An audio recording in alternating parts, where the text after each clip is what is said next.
सोचो, अगर आज से 20 साल पहले कोई तुमसे कहता कि सिर्फ आइडिया के बेस पर लोग तुम्हें स्टार्टअप के लिए पैसा दे देंगे, तो शायद तुम हंसो।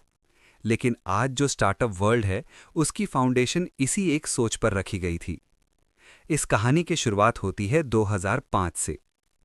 उस वक्त सिलिकॉन वैली में स्टार्टअप्स थे, लेकिन गेम सिर्फ उन लोगों का था जिनके पास या तो पैसा था या पावरफुल कनेक्शंस।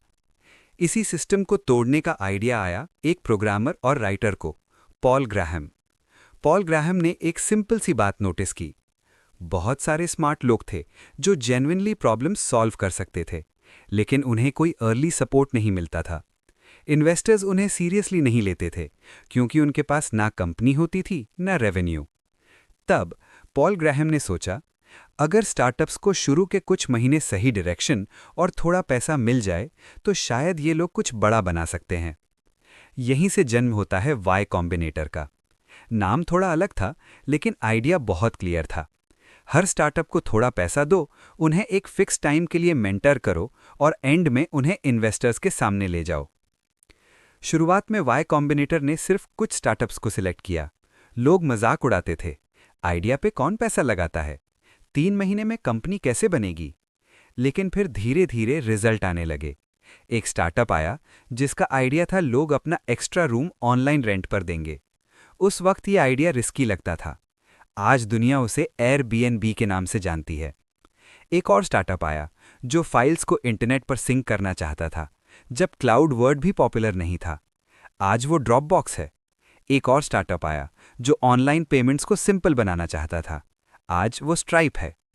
तब सबको समझ आ गया कि वाई कॉम्बिनेटर सिर्फ पैसा नहीं देता, वो फाउंडर्स की सोच बदलता है।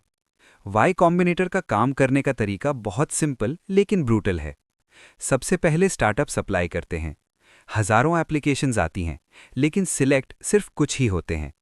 इंटरव्यू में कोई फैंसी बात नहीं होती, सीधे सवाल पूछे जाते हैं। तुम क्या बना रहे हो, कौन यूज करेगा और क्यों करेगा। जो सिलेक्ट हो जाते हैं उन्हें मिलता है इनिशियल फंडिंग और लगभग 3 महीने का इंटेंस प्रोग्राम। इन 3 महीनों में फाउंडर्स से सिर्फ एक चीज एक्सपेक्ट की जाती है, ग्रोथ। हर वीक उन्हें दिखाना होता है कि यूजर्स बढ़े या नहीं, प्रोडक्ट बेटर हुआ या नहीं और प्रॉब्लम सॉल्व हो रही है या नहीं। यहां कोई शुगर कोटिंग नहीं होती। अगर आइडिया गलत है तो सीधा बोल दिया जाता है।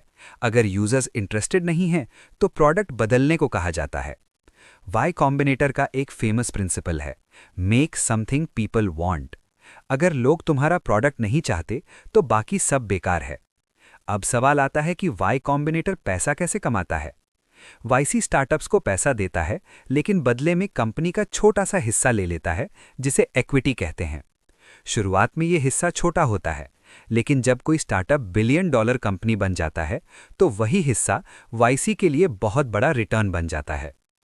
वाईसी का मॉडल ये मानता है कि 100 स्टार्टअप्स में से ज़्यादातर फेल होंगे, लेकिन जो 1-2 सक्सेसफुल हो जाते हैं वो सबका पैसा रिकवर कर देते हैं। इसी वजह से वाई कॉम्बिनेटर आइडियाज़ पर नहीं, फाउंडर्स पर बेट करता है। आज वाई कॉम्बिनेटर सिर्फ एक एक्सेलरेटर नहीं है, ये स्टार्टअप दुनिया का एक गेट कीपर बन चुका है। यहां से निकला स्टार्टअप ऑलरेडी एक लेवल ऊपर माना जाता है।